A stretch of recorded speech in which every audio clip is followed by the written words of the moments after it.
નમસ્કાર, હું નીલમ જાદવ, દેસાઈવાડા પ્રાથમિક શાળા દાહોદ. મારો ઇનોવેશનનું શીર્ષક છે સક્સેસફુલ 10 બેગલેસ ડે.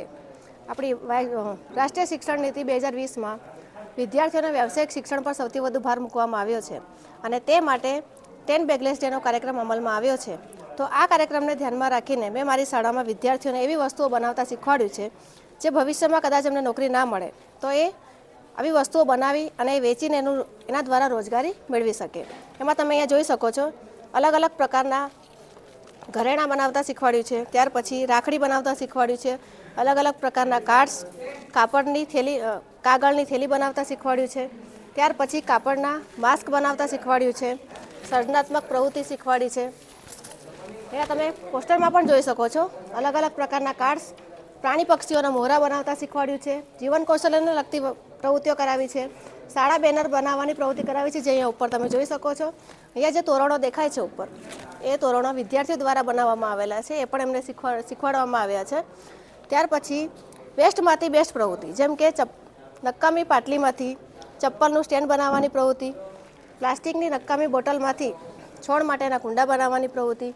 આ ઉપરાંત એના સિવાયની બીજી ઘણી બધી પ્રવૃત્તિ કરાવવામાં આવી છે, જેમ કે તિરંગા બ્રોચ, ઘરેણાં બનાવવાની પ્રવૃત્તિ, તિરંગા ટોપી બનાવવાની પ્રવૃત્તિ, ઇકો ફ્રેન્ડલી ગણેશ મૂર્તિ બનાવવાની પ્રવૃત્તિ, મહેંદી અને કેસ કુફનની પ્રવૃત્તિ, કાપડ પર બાંધણી પ્રિન્ટ કરતા શીખવાડ્યું છે, જેનો એક નમૂનો અહીંયા મૂકેલા છે. આ ઓઢણીઓ કાપડ પર બાંધણી પ્રિન્ટ કરતા એમને શીખવાડ્યું છે, જેનાથી વિદ્યાર્થીઓનું જે ટેલેન્ટ છે એ બહાર આવે. વિદ્યાર્થીઓને વસ્તુઓ બનાવવાની સાથે સાથે દાહોદ શહેરમાં જે વ્યવસાયિક સંસ્થાઓ ચાલે છે એ સંસ્થાઓની મુલાકાત કરાવી, જેમાં ભગીની સમાજ, મહિલા ઔદ્યોગિક તાલીમ સંસ્થા, એવી ઘણી બધી સંસ્થાઓ અને વ્યવસાયિક એકમો છે એમની મુલાકાત કરાવી છે, જેનું રિઝલ્ટ તમે અહીંયા જોઈ શકો છો. વિદ્યાર્થીઓ જાતે કપડાં સીવતા પણ શીખી ગઈ છે. બ્યુટી પાર્લરની મુલાકાત કરાવવાના કારણે મહેંદી, કેસ કુફન જેવી પ્રવૃત્તિઓ પણ એમને આવડી ગઈ છે. સંગીત કેન્દ્રની મુલાકાત કરાવવાના કારણે શાળાના વિદ્યાર્થીઓ સંગીતના સાધનો પણ વગાડતા થયા છે.